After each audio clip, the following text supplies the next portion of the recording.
সন্দেশখালীতে আক্রান্ত পুলিশ, মূল অভিযুক্ত মুসা এখনো পর্যন্ত অধরা এবং সেই মুসাকে যখন ধরতে যায় পুলিশ তখনই তাকে ছিনিয়ে নিতে গিয়ে পুলিশকে মারধর করা হয়। এমনই অভিযোগ, পুলিশকে মারধর করে মুসাকে ছিনিয়ে নেওয়ার অভিযোগ উঠেছে। চাষের জমিতে বেড়ি তৈরির অভিযোগে মুসাকে নোটিশ দেয় পুলিশ। নোটিশে সাড়া না দেওয়ায় অভিযুক্তকে ধরতে যায় পুলিশ। হুলোড়পাড়ায় অভিযুক্ত মুসার বাড়িতে গিয়ে আক্রান্ত হতে হয় পুলিশকে। অভিযুক্তকে ধরতে গিয়ে ভাঙচুর করা হয়েছে পুলিশের গাড়ি। এক অফিসার সহ জখম 6 পুলিশ কর্মী।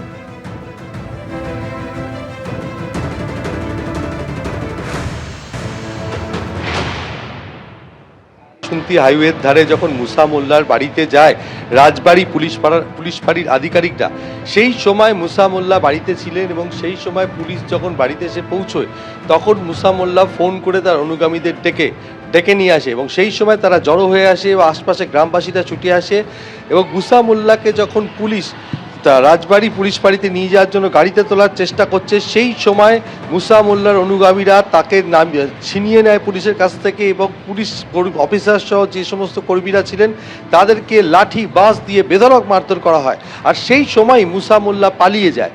মুসা মোল্লা শুধু নয়, গতকাল আমরা চুচুড়া মোড়ের কাছে তার বাড়িতে গেছিলাম। তার বাড়ি একেবারে তালাবন্ধ, শুনশান, বাড়িতে কোনো বাসিন্দাই নেই এবং সপরিবারে মুসা মোল্লা পলাতক এবং মুসা মোল্লার খোঁজ চালাচ্ছে বসিরহাট পুলিশ জেলার পুলিশ এবং নেজার থানা গতকাল থেকেই তল্লাশি শুরু করেছে, কিন্তু এখনও পর্যন্ত মুসা মোল্লার কোনো হদিশ পাওয়া যায়নি। মুসা মোল্লার এই যে পুলিশের ওপর হামলার ঘটনায় পুলিশের পক্ষ থেকে এটা তদন্ত করে দেখা হচ্ছে যে এই হামলার পেছনে ইন্ধন কাদের। সেই কারণে গতকাল দিনভর বয়ারমারি 2 নম্বর গ্রাম পঞ্চায়েতের তৃণমূলের প্রধান এবং উপপ্রধানকে জিজ্ঞাসাবাদ করে নেজার থানার পুলিশ এবং তারা জানার চেষ্টা করে মুসা মোল্লা গেল কোথায়।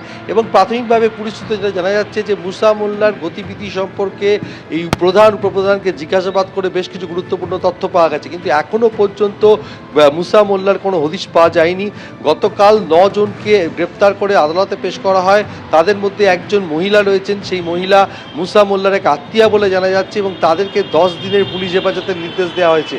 তাদেরকেও দফায় দফায় জিজ্ঞাসাবাদ করে মুসা মোল্লার হদিশ পাওয়ার চেষ্টা করছে পুলিশ এবং মুসা মোল্লা এই ঘটনার পর থেকে পলাতক। এই যে মুসা মোল্লা তার বাড়ির পিছনে 4 বিঘা জমি গত 8 বছর ধরে সে দখল করে রেখেছিল, ধান চাষ করা হতো, সেই চাষের জমিতে জোর করে নোনা জল ঢুকিয়ে ভেড়ি তৈরি করেছিল মুসা মোল্লা এই 4 বিঘা জমি এবং সেই জমির মালিক সেই জমি ফেরত পাওয়ার জন্য আদালতের দ্বারস্থ পর্যন্ত হয়েছিল। আদালতের তরফ থেকে 144 ধারা জারি করা হয়েছিল। 144 ধারা লঙ্ঘন করে মুসা মোল্লা সেখানে জোর করে ভেড়ি করছিল এবং মাছ চাষ করছিল। আর সেই কারণে পুলিশ তাকে বেশ কয়েকবার নোটিশ করে রাজবাড়ি পুলিশ ফাঁড়িতে হাজির হওয়ার জন্য, কিন্তু পুলিশের নোটিশে সাড়া দেয়নি মুসা মোল্লা। পরবর্তীকালে পুলিশের পক্ষ থেকে তার বিরুদ্ধে অভিযোগ দায়ের করা হয় এবং সেই অভিযোগের তদন্ত করতে গেছিলেন রাজবাড়ি পুলিশ ফাঁড়ির আধিকারিক এবং অন্যান্য পুলিশ কর্মীরা।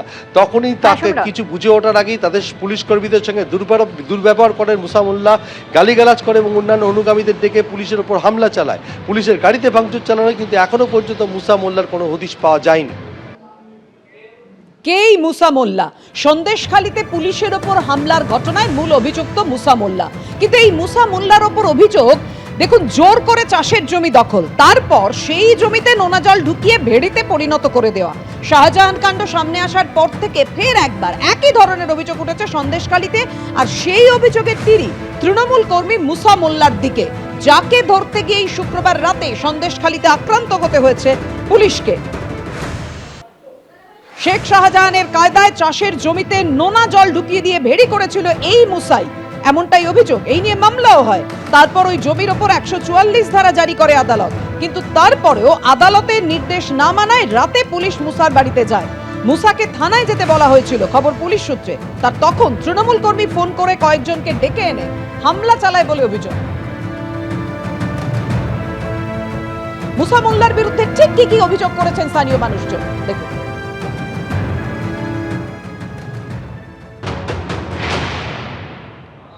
মুসাকে চেনো? হ্যাঁ, মুসাকে চেনো? চিনি, গ্রাম পিতুবাসী। কি করে মুসা? মুসা ঘেরি টেরি করে। কতগুলো ঘেরি আছে মুসা? এখানে একটা ঘেরি দেখে এসছি, ওই যে শিরিষ গাছ আছে না, আচ্ছা, ওখানেই একটা ঘেরি আছে। আর কোথায়? এই ঘেরি অন্য লোকের। আচ্ছা, শিরিষ গাছের ওখানে মুসা ঘেরি। হ্যাঁ, মুসার কোন ঘেরিটা নিয়ে গন্ডগোল হচ্ছে? ওটা বলতে পারবো না, আইনুল গাজীর সঙ্গে। ওটা আমি বলতে পারছি না, আমি ওসব খবর রাখি না। কি পার্টি করে? ও টিএমসি পার্টি করে, কার সাথে করে? প্রধানের সাথে? প্রধানের সাথে করে। এখানে পার্টির ব্যাপারে এখন কার সঙ্গে কী করে ওটা বলতে পারবো না। কেমন লোক মুসা? ব্যবসা বাণিজ্য করে এটাই জানি। ওর একজনের সাথে জমি নিয়ে গন্ডগোল জানো? না, কিছু ধরে নিয়ে গেছে এই জানি। কাকে ধরে নিয়ে গেছে? এই যে এখানে ওই বাড়ির এই বাড়ির একটা ছেলে নিয়ে গেছে, কেন, কি করেছিল? পুলিশকে মেরেছিল? তো ওরা বলতে পারবো না। পুলিশের গাড়ি ভাঙচুর হচ্ছে, পুলিশকে কারা মারলো? ওই ওদের বাড়ি গন্ডগোলটা ওদের বাড়ি হয়েছে, কাদের দেখো বাড়িতে? ওই মুসাদের বাড়ি কি হয়েছে। গন্ডগোল হয়েছে? ওই কি পুলিশের সঙ্গে কি এ করেছে, আচ্ছা, কি করেছে? ওই কোনো কোনো ব্যবহার করেছে, তার জন্য হয়তো ঝগড়াঝাটি হয়েছে, তার জন্য ওই মারামারি করেছে। মুসা কোথায়? কুইকের বলবো, মুসা পালিয়ে গেছে? আমি বলতে পারবো না। চেনেন? হ্যাঁ, পাশের বাড়ি থাকে ওইভাবে চিনি। চেনেন মুসাকে? হ্যাঁ, ওই তো পাশে কি করে মুসা? ওর ঘেরি আছে, ঘেরি করে। কোন ঘেরি নিয়ে গন্ডগোল হতো? তা বলতে পারবো না। তাই?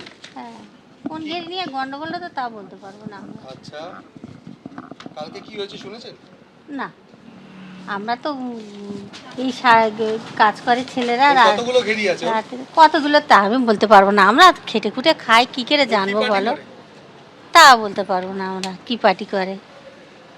আমরা অত খবর রাখি না। কে রাত্রে শুধু একটা ঝামেলা হচ্ছিল শুনেছি, কিন্তু উঠেনি রাত্রে। হ্যাঁ? শীতের সময় রাত 1টার সময় কে বাইরে গিয়ে শুনবে? কি হয়েছে কি? সেটা তো সম্পূর্ণ জানি না। আচ্ছা, শুনে কি শুনলেন? বলে মুসাকে ধরতে গিয়েছে, পুলিশের গাড়ি ভাঙচুর করলো কারা? সেটা আমি কি ছিলাম? রাত্রে হয়েছে ওটা, দিনের বেলা হলে গিয়ে দেখতাম। রাত্রের বিষয়টা তো ওটা জানি না। না, আরে মুসা ওই ঘের ফিরারি করে আর কি করে। কতগুলো ঘেরি আছে? ও আছে 4-5টা ঘেরি। কি পার্টি করে? ও তৃণমূল করে। এই ভেড়ি তৈরি করাকে কেন্দ্র করেই গন্ডগোলের সূত্রপাত। আইজুল গাজীর এই জমিতেই মুসা মোল্লা কাজ করত 100 বার। 8 বছর আগে এখানে ধান চাষ হতো। অভিযোগ, সেই ধান চাষ করা জমি জোর করে দখল করে দেয় মুসা মোল্লা। আর এখানেই নোনা জল ঢুকিয়ে ভেড়ি তৈরি করা হয়। এই ভেড়ি তৈরি করাকে কেন্দ্র করেই প্রতিবাদ করেন আইজুল গাজী।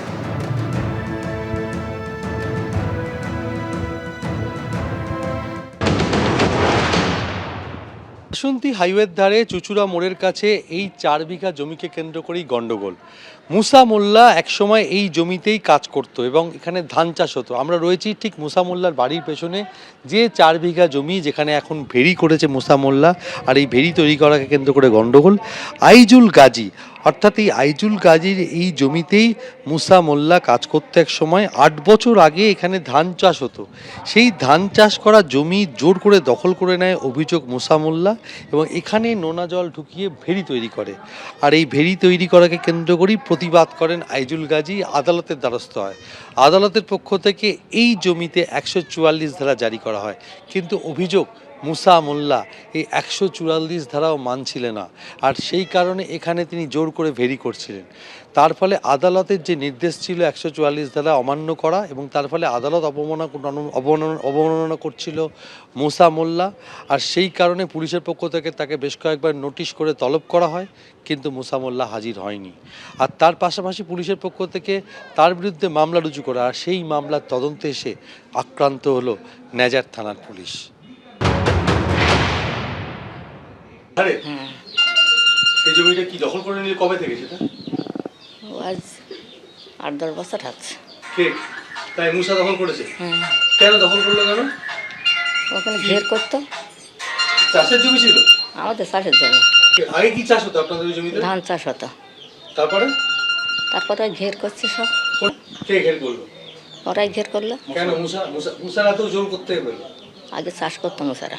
এবিপি আনন্দ, এগিয়ে থাকে, এগিয়ে রাখে।